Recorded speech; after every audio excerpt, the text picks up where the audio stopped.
Hello and welcome to the 100th episode of From Alpha to Omega. Today is Saturday, the 3rd of July 2019, and it's been a long time coming. It's been over 7 years since the first episode aired in April 2012. I'd like to thank everybody for listening and supporting the show over the years. I literally couldn't have kept it going without you all. This week, we are excited to welcome back Professor Andrew Kliman to the show, as Lexi and myself spill our thoughts on the TSSI series that concluded a few months past, and we picked the good professor's brain on a number of issues. Part 2 of our discussion is available as a bonus Patreon-only podcast over on Patreon. If you'd like to join the Patreon gang, you can sign up for $5 a month, which works out at $1 an episode, and gives you access to the Patreon-only episodes and the right to vote on the Reading Group series, amongst other things. This week I have the new patron, Henrik Carlson, to thank. If you'd like to comment on the show, please do so on the YouTube channel, and make sure to like, subscribe and share. You can also join me on Facebook or Twitter too. So, to the interview.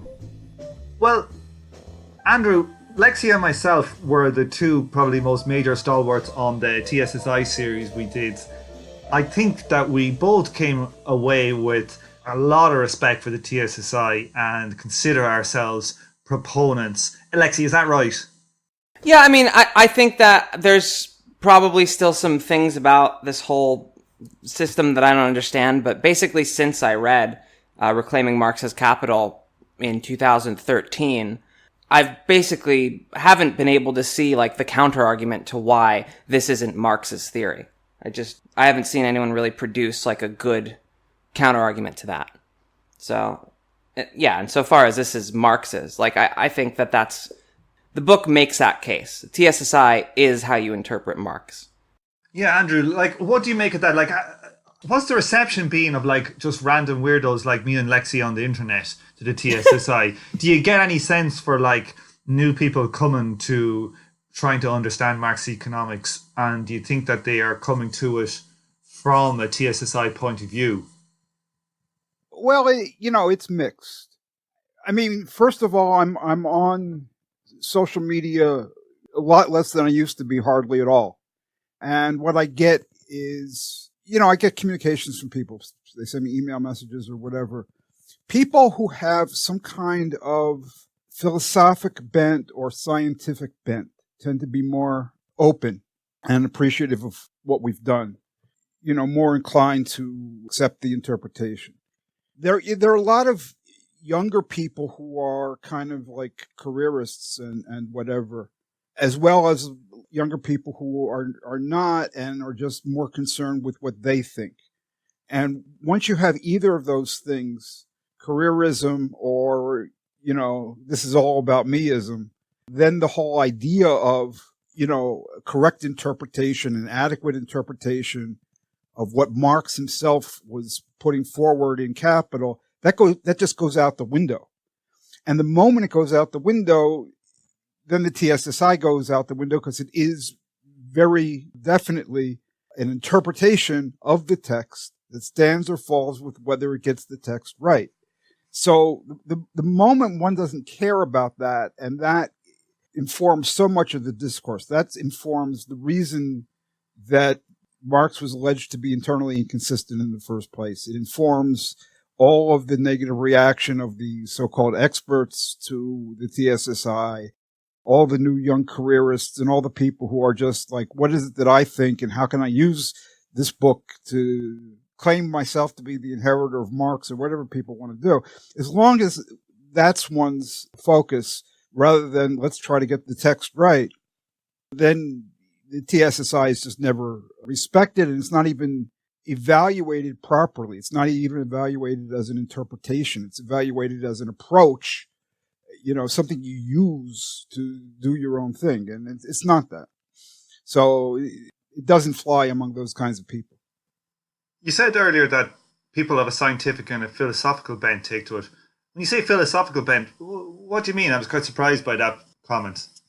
I mean people who have some serious background in philosophy, some training, understand rigorous arguments, have respect for rigorous arguments. I mean, that's what people of a scientific or philosophic background have, a respect for rigorous argumentation, demonstrating one's points and so forth that others tend not to have. I mean, it depends, of course, on one's philosophic tradition.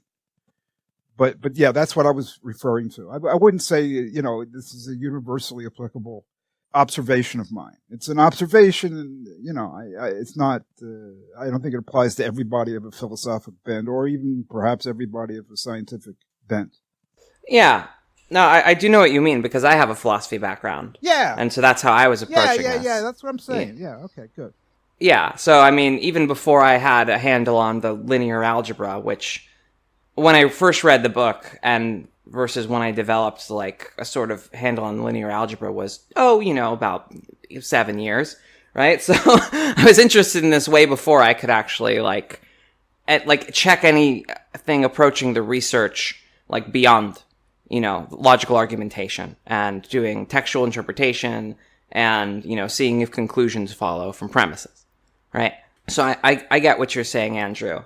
Right. And you don't need linear algebra to understand or do anything in the TSSI. It's all arithmetic. It's all easy spreadsheet arithmetic. That's true. And, it's more algebra in places for some of the proofs as opposed to linear algebra. Yeah. So, Andrew, I think we see, definitely, I feel anyway, there's a definite uptick in interest in socialism. Have you seen any corresponding uptick in interest in value theory? Well, there was an upsurge associated with radicalization in the aftermath of the Great Recession. But for various reasons, it's not what it was. I mean, there's still an interest, but it's interest coming from people who have sorted themselves out to be careerists. And so they're going whichever way they're going. A lot of people going into so-called value form analysis or whatever it might be. I mean, it's very disappointing. There is really no interest from among that whole cohort, that whole generation of people in the questions of interpretation, getting the text right, letting Marx speak for himself, doing something to overturn the myth of inconsistency. Any concern with that issue at all is just not there. So it's been very disappointing, as has the nature of the socialism, I should say, that people say they're standing behind. So that's interesting. The interest in value theory coincided with the economic events and not this social democrat wave. It preceded it. Okay. And also the kind of interest in socialism preceded that. What happened is, for whatever reasons, the Keynesians and the Social Democrats and the value form people and whoever, they won out. My sense of it is, with all of these things always, and this is just another observation going back decades, is that the people who stick to these kinds of things are people with some kind of career interest in it. Okay, the other people, when they face pushback or obstacles, they go off and they do other things. They watch Netflix or whatever, They go their own way. And the people who stick to it are the careerists, and they don't have the best motives in mind, frankly. What I would have wanted to see is, younger people organize conferences and symposia and special issues of journals, devoted to this question, and bring everybody together and, force through evaluation of the allegations of internal inconsistency in Marx's value theory, and his law of the potential fall and the rate of profit. That just has never happened. And, that's like the one thing I've encouraged people to do, and it just does not happen. And, I suspect, it's hard to know because I'm not made privy to, personal conversations and stuff, but I suspect that people try this and they get a lot of pushback, and then they either, go the other way, just say the hell with this, or say, God, my friends are more important than getting right what Marx said. Yeah, I know from my own personal experience, somebody who I interviewed for the show, I was talking to them about Marxism, and they were an economist, and they had read like the stuff, and I was talking to him about the falling rate of profit and the empirical research, and he pretty much, I won't say word for word, but pretty much said, but like, you'll never get a job in policy if you believe that stuff. You can't talk that way and impact policy. Right. That's a mark of the complete corruption of academia. Okay, it's completely and totally corrupt. I would exempt parts of some disciplines, but the fact that somebody would not only believe that and act on it, but just say that freely and kind of use that as an argument without any shame whatsoever, that is a really good example of the sorry state we're in, and it's a very good example of why the TSSI has basically gone nowhere. And what that means is Marxist value theory, Marxian value theory cannot go anywhere because you have no legitimate scholarly standards by which anything is being evaluated. So it all just becomes this one's opinion and that one's opinion and what you happen to like and what you happen not to like. But yeah, that's a very good example. And I know of cases like this and even more extreme, what people have said. I hear it secondhand, but yeah. I would go so far as to say that it's the vast majority of people that work in any type of economic function. I think a huge amount of them are very self-aware of their choice and how they argue about stuff like the TSSI. That's my cynical self coming into it.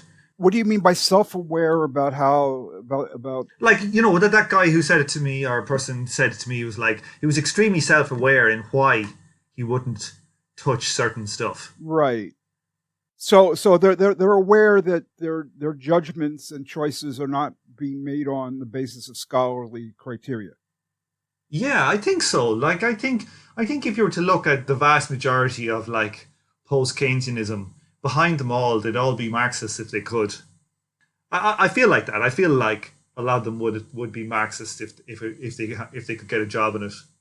Yeah, I mean, I've heard this, and I know the background of some of the older people, and yeah, not everybody, not Vicky Chick. I mean, Vicky Chick is a real post-Keynesian, but yeah, there are the other kind. Yeah. Why does one have to misinterpret Marx in order to keep a career? Can't you just say, Marx thought this, but I think Marx is wrong? Like, that's all you need to do to keep a career. There's some of this that isn't accounted for by a clairvoyant sort of cynical careerism.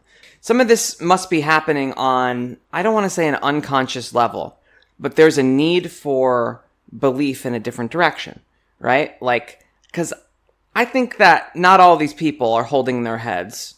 I know the TSSI is really Marx, but, I need to misrepresent Marx. I think a lot of these people believe what they say, and a lot of these people don't use Marx as their head that they're gonna like try to get a career out of.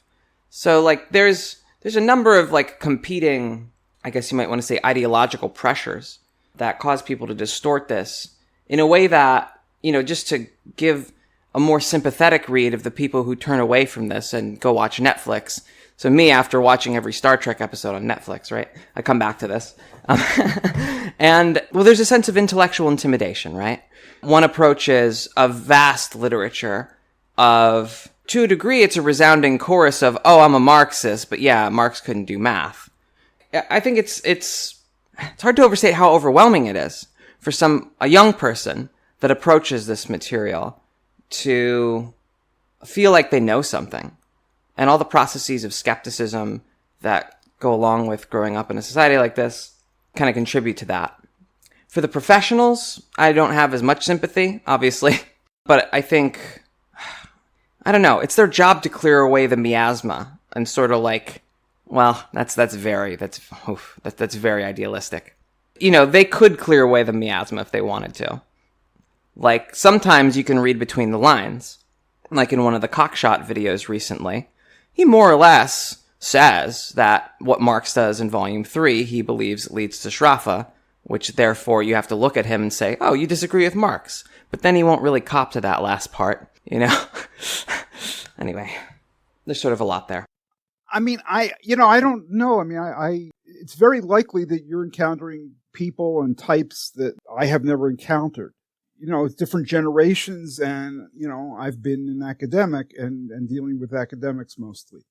So I have never encountered somebody who really, while focusing on the issue of, is this a correct interpretation of the text, or is that interpretation a correct interpretation of the text?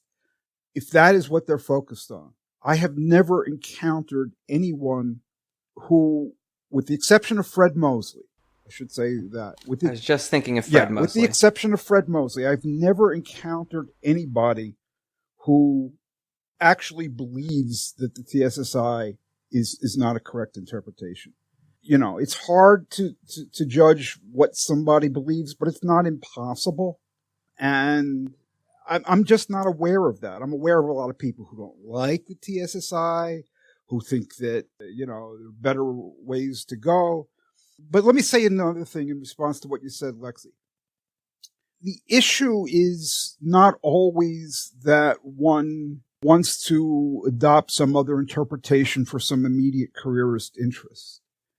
In many cases, and I've seen this since my book came out in particular, among non-economists in particular, those who had no horse in the race, so to speak, what is threatening about the TSSI, and I should say this applies even to people who were TSSI people themselves, what is threatening to people is the issue of interpretation.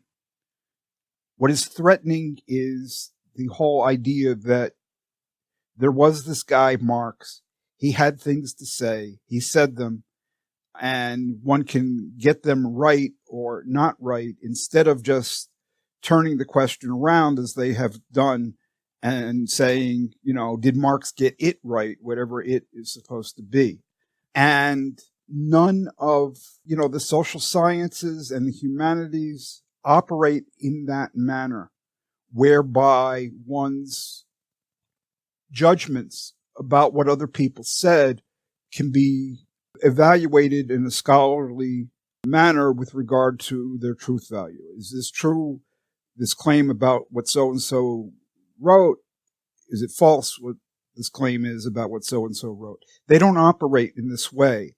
And it's very threatening to all of Marx-aligned academia. I mean, people who call themselves Marxists and write about Marx and whatever.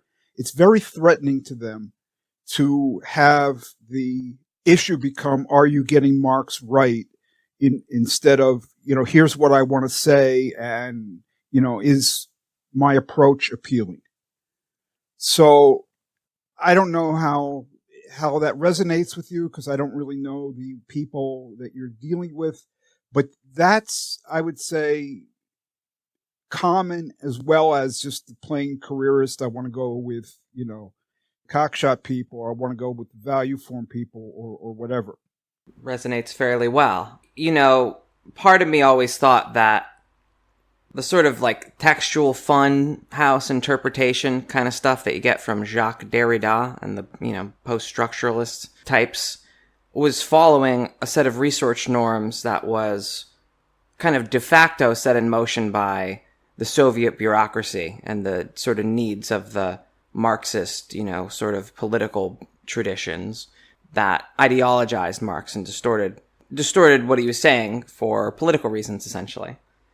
And some, neo-Stalinist on Twitter in the 2010s doesn't actually have that pressure behind them, but they do have this whole, quote, methodology, quote, built up from a political Marxist tradition that goes into academia and sort of transmits its research norms, which are garbage. And I don't know how much of that accounts for this, Because, I've noticed the same thing. Approaching Marxism, I sort of de facto, I feel sympathetic to what you might call the analytical Marxist approach, although, of course, the analytical Marxists are some of the worst ruffians, right? So, I don't know. And Stalinists. I mean, if you look at John Romer's history. Really? Can you say a little more about that? Well, once upon a time, and still today, there's an organization called the Progressive Labor Party, Maoist, and Romer was in it. At the time, or maybe he had moved away from the party a bit, but, his ideology was that Maoist ideology when he was doing value theory. He was a red diaper baby. And actually, what I heard is the whole story is that he was there in the People's Park Rebellion in Berkeley, right? So he was in the PL, and he gets suspended for 2 years from UC Berkeley. He was a mathematics student, and then he goes and he's teaching high school mathematics or something, and somebody says to him, "Look, John, with your mathematical skills, I don't know how you fare in a career as a mathematician, but you would wipe up the field as an economist because these people are not really good mathematicians, and with your mathematics, you could go and you could do big things."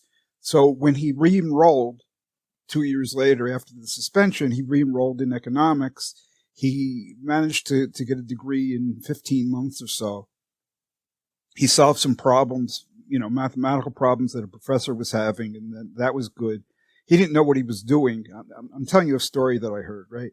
He reads Paul Samuelson's textbook after he gets done his dissertation to figure out what it was that he learned during this 15 months, at a level that, an advanced undergraduate can understand, in other words, because he wasn't understanding what they were telling him when it was all done in the math or whatever. And so he moves into this kind of Schraffian-oriented stuff and value analytical Marxist stuff.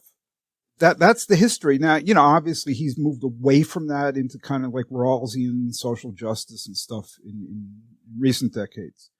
But, to think that there was some sort of split between analytical Marxism and whatever kind of Marxism, that had anything to do with Stalinism versus non-Stalinism or anti-Stalinism, I don't think so. Oh, I just mean more as sort of like the research norms that come out of the political project. Right. They're not great. Right. I mean, and also, analytical Marxism, or let me say in particular Romer's stuff and Elster's stuff, as well as all of Schraffianism, it fits very well with various strains of Stalinism, as well as Eurocommunism in particular. And that's not accidental. In terms of making Marx's Capital a book about, you don't make Marx's Capital, but you portray it as a book about distribution, right. Fight over who gets what goodies. What Marx called the secondary forms of exploitation. Or just plain distribution of the fruits of the exploitation. Why did it come out of Eurocommunism so much? Why was it so wrapped up in Eurocommunism? Well, that was the dominant ideology among the CP types in Europe in the 1970s, 80s, and so forth, early 90s. And so it has to do with principally making an electoral appeal to European voters and with being aligned with the trade union bureaucracies in countries like France and Italy and so forth, or, the UK. So the whole idea that, the struggle is a struggle for redistribution or for distribution, struggle over, the distribution of the surplus, as it's put, that accords very well with the ideology of the trade union bureaucrats, whose objective role is to keep the workers in line, to keep them down. So that's always the deal is, capitalist production is not going to be challenged. We, the union, that is the bureaucracy, will suppress all kinds of spontaneous actions, sit-down strikes, spontaneous walkouts. What we're going to do is struggle to get you higher pay. Okay. So think of that in terms of what Schroffianism says. Within Schroffianism, there's no interrogation. There's no focus at all on the capitalist relations of production. All of the focus is on who gets what share of stuff. Okay. And the key political takeaway from Schroffianism is that the relations of production do not constrain the relations of distribution. So, there's this relative autonomy of the distributive realm, as Althusser may have wanted to put it. So you could just redistribute everything and give essentially the capitalists the same rate of profit, and in Shrafa that's all fine and hunky-dory. Yeah, you'd face political obstacles, but, capitalism could run very well. It would be the same system and so forth. You get a different rate of profit if the workers get more. Okay, but the potential maximum rate of profit would be the same, and it's just a question of who's getting a bigger share of the stuff. That becomes the key question. And of course, if you look around, not only at Schroffianism, but most post-Keynesianism and so forth, those become the crucial questions for those people as well. Okay. So if I were to restate how, the way I was thinking about this is that it's sort of the alignment with, the Leninist political world that creates the post-structuralist sort of Marxist research norms. Once you get to social democracy, which Eurocommunism is a pivot essentially towards becoming social democratic parties, you end up with the regular bourgeois ideological pressures and the sort of bourgeois research norms. I have to say, the reason that the TSSI gripped me is because it was engaging with these bourgeois research norms, and it was engaging with, intuition pumps and other sort of analytic argumentation. What do you mean by intuition pumps there, Lexi? Okay, well, an intuition pump is a type of thought experiment that's used by analytic philosophers generally, where you design a situation and you try to evoke a response in the reader as a way of getting them to adjudicate basically towards assenting towards a premise. It's meant to overcome certain obstacles based on people's intuitions, to try to challenge those intuitions so that they'll be more likely to be open to an argument. So it doesn't attempt to rise to the level of a demonstration. So John Searle's Chinese room is an intuition pump. So it goes to the question of what is it to think, right? The Chinese room, and that's used to assess the possibility of computers thinking. What Searle wants us to do is to try to grapple with that whole concept that we take for granted, which is thinking. So he's got a different take than a lot of people, and he wants them to try to understand what it is that they're thinking that thinking is, and what he's thinking that thinking is. Okay, so Lexi is kind of making this general point that out of the material conditions of the politics of, say, Europe, Eurocommunism and this kind of stuff, that we started to see a kind of a reinterpretation of Marx to make out, hey, look, Marx was always a Keynesian. Which was a social democratic sort of tradition. Yeah, I think it's that, but I would say that's an instance of a broader problem, and the broader problem is the one that I mentioned, that people want to use Marx for their own purposes and to posit themselves as the inheritors of Marx in whatever way that might be. It might be that they're Keynesians and they want to say, Marx was really a Keynesian, or whatever it might be. It doesn't always, especially in places like Italy and France, it doesn't even work that directly, but there's this whole idea of constructing a version of what Marxism is, which includes Marx and putting him within that tradition of what one is calling Marxism. So, yeah, what I want to do is say, yes, that definitely is a part of the picture, what you're saying, but there are other kinds of ways that people will go. The common element is that there's not a concern to understand what Marx said in and for itself, and to assess whether one is getting the text right, but one is using the text and invoking the name Marx for iconic purposes, essentially. From doing the series, we've had, I would think, Lexi, is this fair to say, we've had a lot of pushback from the econophysicists and Paul Cockshat and that.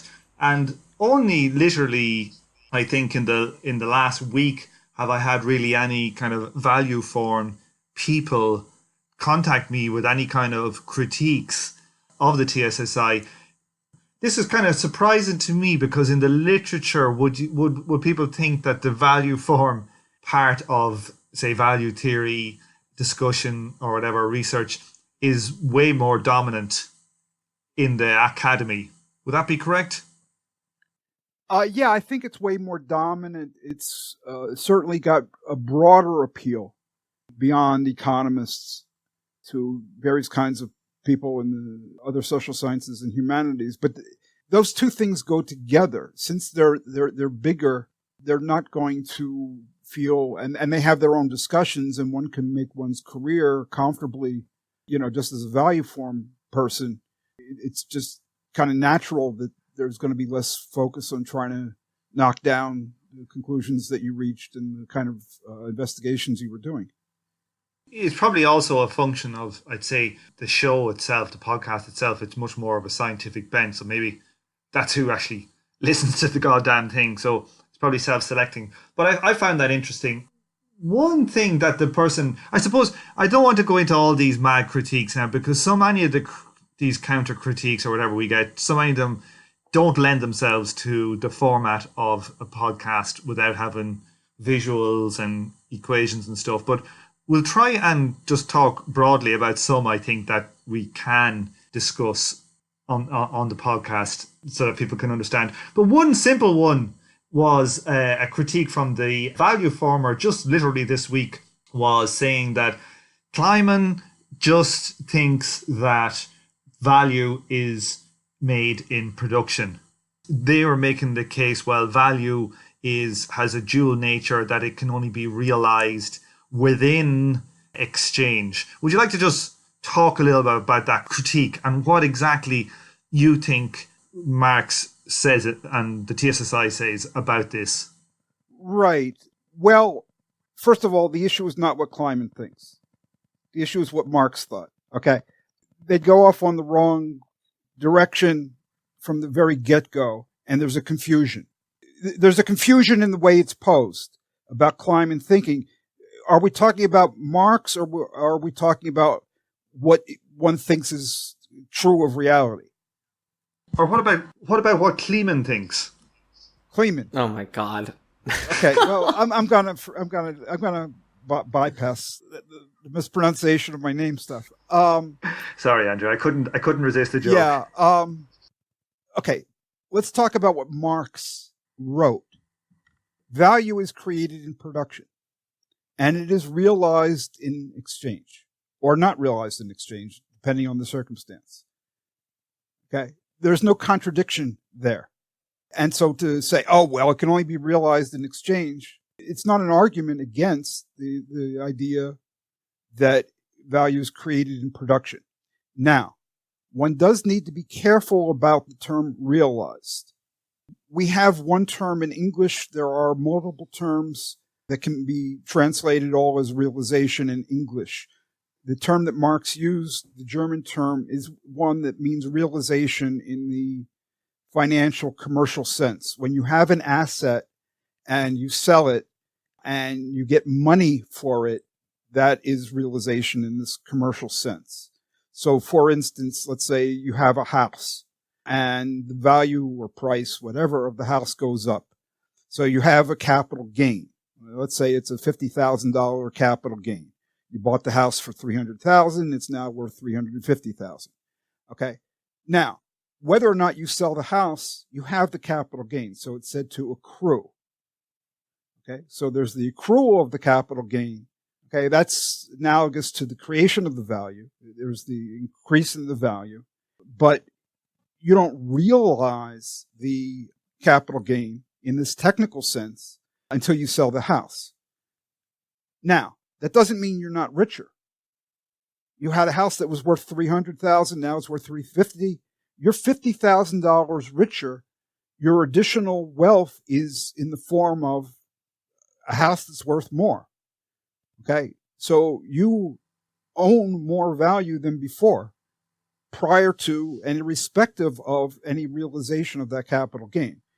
So capital gain realization, or any realization, just means that you're converting value from a physical form, for instance, house, into the money form. Okay, so let me ask you a kind of a linked question here, because when it comes to a house, it's quite easy for people to understand. But let's say we have got something like just kind of simple production. And let's say it's 2006 in Ireland, and I've got a crane making factory, and I've just made some cranes. I then bring them to market maybe early 2007, and the ass has fallen out of the market all of a sudden. Now, in that instance, and say you cannot sell the cranes at all, and so they have essentially zero value.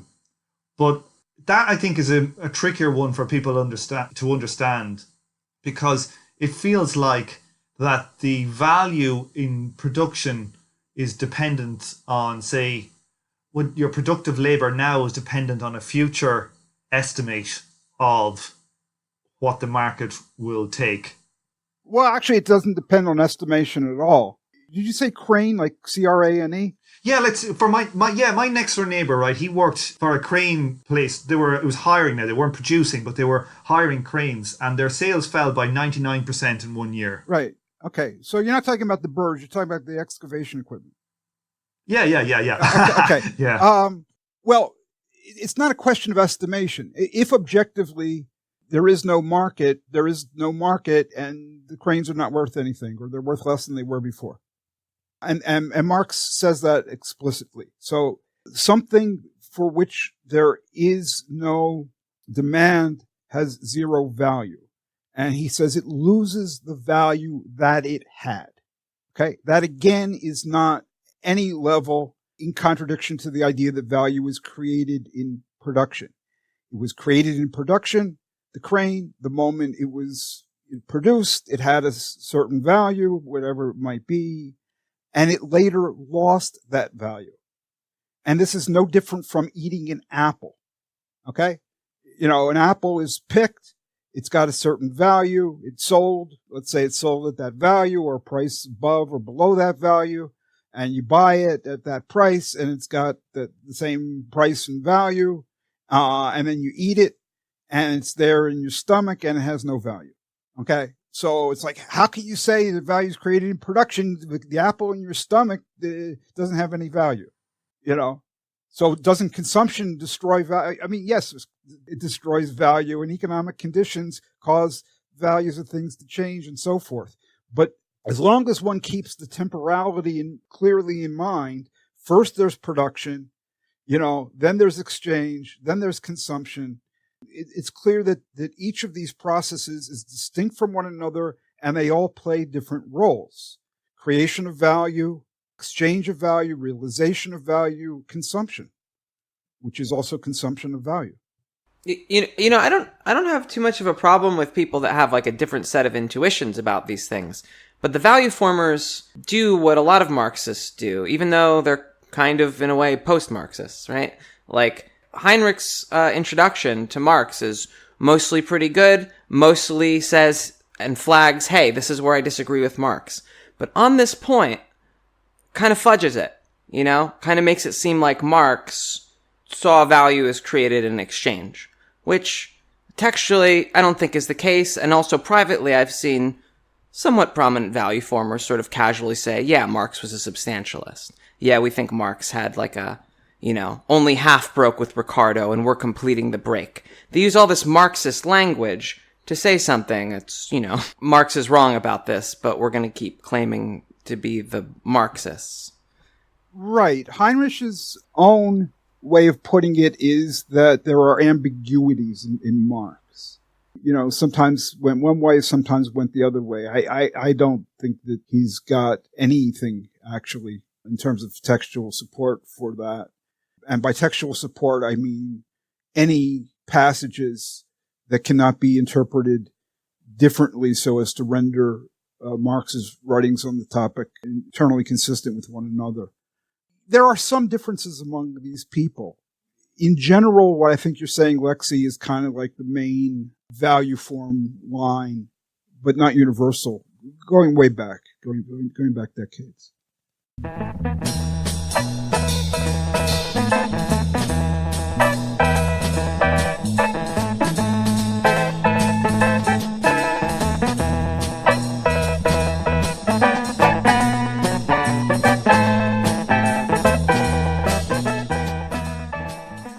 On this episode, you heard the theme tune, The Order of the Pharaonic Jesters, and The Night of the Purple Moon by Sun Ra and his orchestra.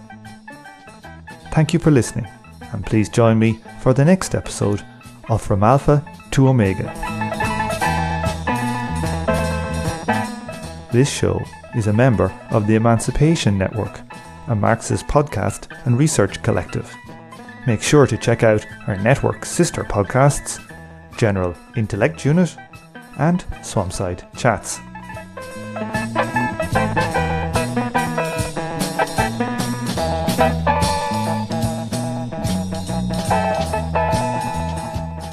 Lexi and myself are currently planning to produce a value theory video series for YouTube. If you know anybody or are interested yourself in helping with the video editing and graphics, please drop us a line and let us know.